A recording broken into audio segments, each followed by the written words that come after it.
So guys, for today's video, yan, ganda ba ng gupit ko guys? Guys, long hair ako, papakita ko sa inyo. Ayan nung long hair ako. Ayan. Ayan talaga siya nung long hair ako. Di masyadong makita ang mukha ko. Eto naman nung short hair ako. Yan. Ganda ko guys. Pangit ko pag may bangs. Grabe. Eto naman pag may filter ako.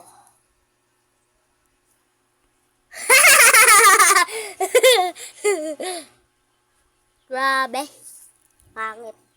Tin mo ako pering malakal-lakal na kasi kaya nung pakti ko sa'yo. Baby ko to. Bye-bye. Subscribe me.